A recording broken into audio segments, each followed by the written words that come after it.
जंगल सत्याग्रह और संघ। देश स्वाधीनता का अमृत महोत्सव मना रहा है।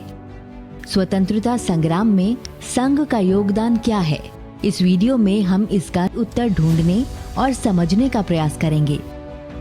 वीडियो में लिए गए तथ्य राष्ट्रीय स्वयंसेवक संघ के अभिलेखागार में स्थित मूल प्रलेखों, तत्कालीन केसरी और महाराष्ट्र, इन दो मराठी पत्रों पर आधारित है। स्वतंत्रता संग्राम में संघ का योगदान जानने के लिए सबसे पहले हमें आद्य सर संघचालक डॉक्टर केशव बलिराम हेडगेवार के योगदान और उनकी राष्ट्रभक्ति से परिपूर्ण वैचारिकी को समझना चाहिए। स्वतंत्रता कब और कैसे मिलेगी, यह प्रश्न सर्वत्र जब पूछा जा रहा हो तब हम पराधीन क्यों हुए और हमारी स्वतंत्रता अक्षुण्ण कैसे रहे। इस प्रश्न का न केवल मूलभूत चिंतन बल्कि इस पर उपाय भी डॉक्टर साहब ने आरंभ कर दिए। हिंदू समाज की आंतरिक शक्ति बढ़ाने पर उनका जोर और सारा ध्यान केंद्रित था। जंगल सत्याग्रह की पृष्ठभूमि सविनय अवज्ञा आंदोलन। 12 मार्च 1930 भारत के स्वतंत्रता संग्राम के इतिहास में बहुत महत्वपूर्ण तिथि है।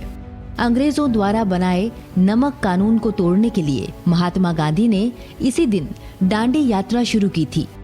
कर्णावती के साबरमती आश्रम से शुरू हुई इस यात्रा का उद्देश्य नमक कानून को तोड़ना था, जो अंग्रेजों के खिलाफ देश भर में विरोध का एक बड़ा संकेत था।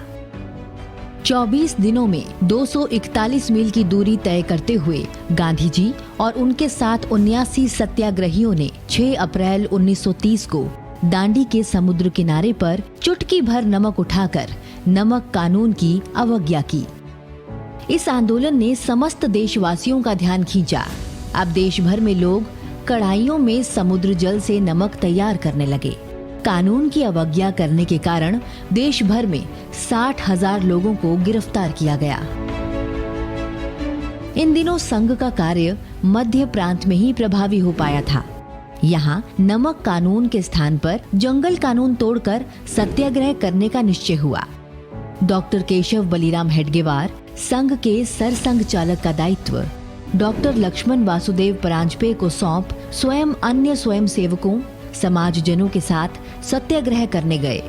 सत्याग्रह हेतु यवतमाल जाते समय पुसद नामक स्थान पर एक जनसभा आयोजित की गई और डॉक्टर हेडगेवार ने फिरंगी हुकूमत से देश को स्वाधीन कराने के लिए प्रेरणादायी भाषण दिया।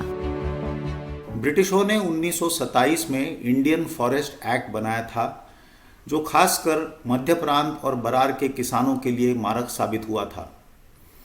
तो बरार और मध्य प्रांत में ऐसा तय हुआ कि जंगल सत्याग्रह किया जाएगा और उसका प्रारंभ केंद्र यवतमाल जिला के पुसद गांव से होगा और वो 10 जुलाई 1930 से इसका प्रारंभ होगा, ये तय हुआ।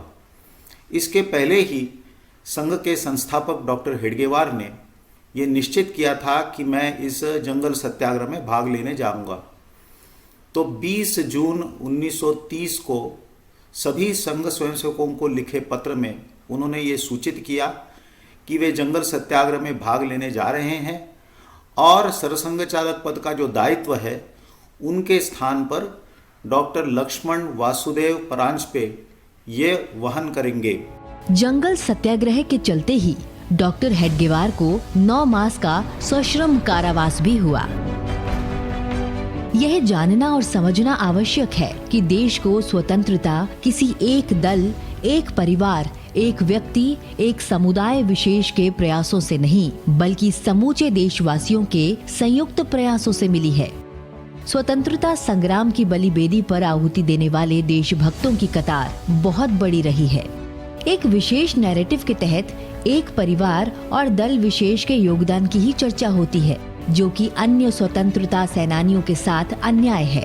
इसलिए स्वाधीनता संग्राम में संघ के योगदान को जन जन तक पहुंचाने में हम सबकी भूमिका होनी चाहिए।